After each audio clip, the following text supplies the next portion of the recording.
जय श्री राम। दोस्तों, आज मैं आपके सामने प्रस्तुत हूँ एक नई वीडियो लेकर, जिसमें हम बात करेंगे अपने धर्म शास्त्रों के, हिंदू सनातन धर्म के शास्त्रों के बारे में। हमारे मुख्य जो शास्त्र हैं इसमें हैं वेद, पुराण, उपनिषद आदि। सबसे पहले हम बात करेंगे वेद के बारे में। मुख्यतः 4 वेद होते हैं, जो कि सबसे पुराना वेद ऋग्वेद, सामवेद, यजुर्वेद, अथर्ववेद। ये प्राचीन शास्त्र हैं जिनमें मंत्र और यज्ञ की सही विधि दी गई हुई है। फिर आते हैं उपनिषद। उपनिषद वेदों का दार्शनिक भाग है।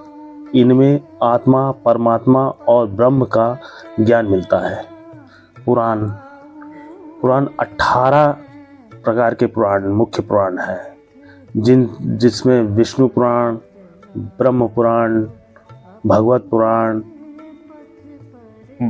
मार्कंडेय पुराण, शिव पुराण आदि हैं।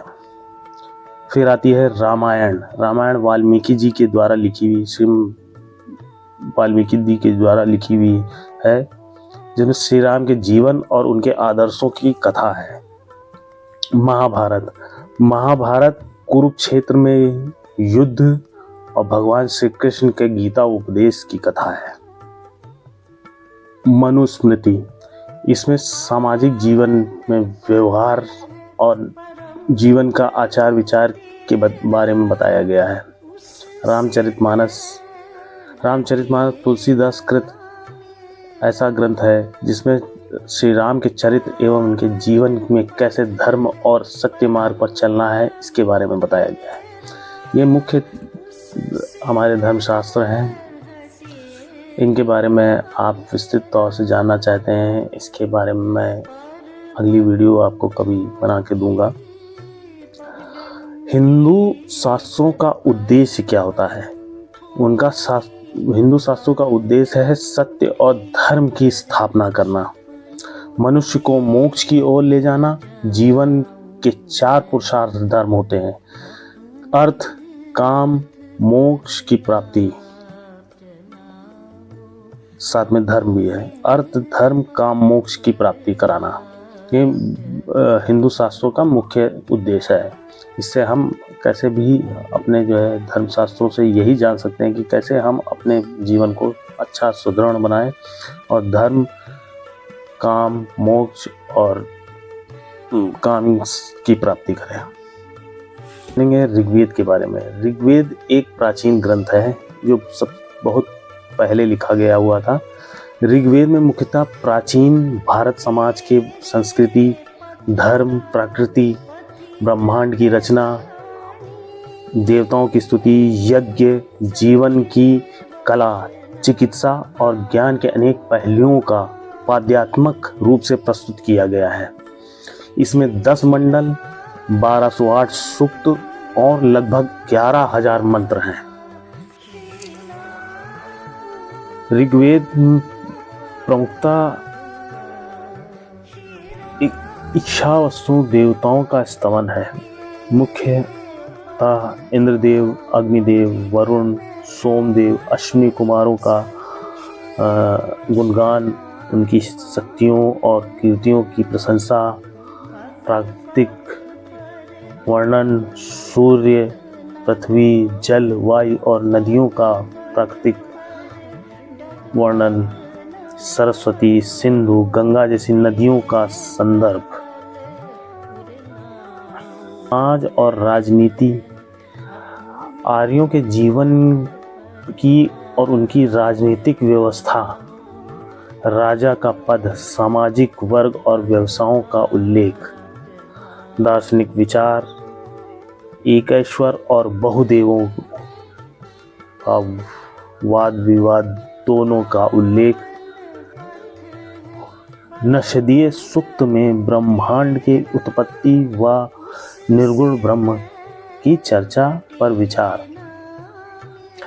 जीवन और चिकित्सा, ये भी प्रमुख इसके मुख्यतः इनके पृष्ठों में इनके उल्लेख है। यज्ञ से जल, वायु और से कैसे चिकित्सा होती थी, और मानसिक स्वास्थ्य हेतु मंत्रों का प्रयोग, छंद और भाषा की पद्यात्मिक शैली और 20 प्रकार के छंद, ताकि मंत्रों का उच्चारण लयबद्ध व यादगार रहे। कुछ मंत्र ऐतिहासिक और सांस्कृतिक महत्व ऋग्वेद से ही शेष रह गए हैं। जैसे ये कुछ मंत्र ऐसे हैं जो यजुर्वेद, सामवेद, अथर्ववेद में उनमें विकसित हुए हैं। इससे विश्व का सबसे प्राचीन उपलब्ध ग्रंथ माना जाता है। ऋग्वेद को सबसे प्राचीन उपलब्ध ग्रंथ है, जो भारतीय सभ्यता और संस्कृति की आधारशिला बना हुआ है। यूनेस्को ने ऋग्वेद की हस्तलिखित लिपियों को विश्व धरोहर के रूप में रख रखा है।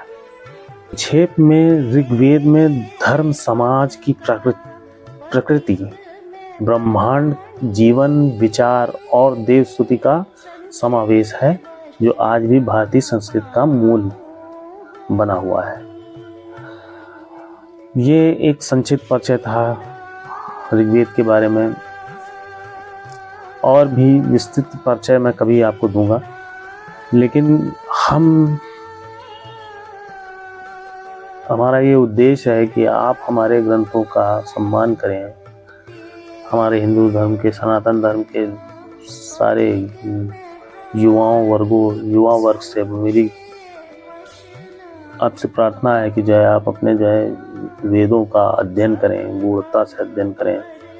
अभी मैंने संक्षिप्त परिचय दिया, आगे मैं और भी वेद जो बाकी बचे 3 वेद हैं, सामवेद, यजुर्वेद, अथर्ववेद, इनका भी आपका संक्षिप्त परिचय दूंगा तथा किसी दिन उनकी व्याख्या भी करूंगा। समय का अभाव है, आपका भी समय बहुमूल्य है, तो इस छोटे से वीडियो के माध्यम से मैंने आपको ये बताना चाहा है कैसे हम अपने शास्त्रों का जो है सम्मान करें तथा उनका स्तवन करें, उनका पठन पाठन करें, और अपने समाज, अपने सांस्कृतिक समाज, अपने धार्मिक समाज के बारे में जानें, और कैसे हमारा जो है समाज आज विकसित हुआ है, इतना हमारा सनातन धर्म ऐसे विकसित हुआ है, और बहुत ही जल्दी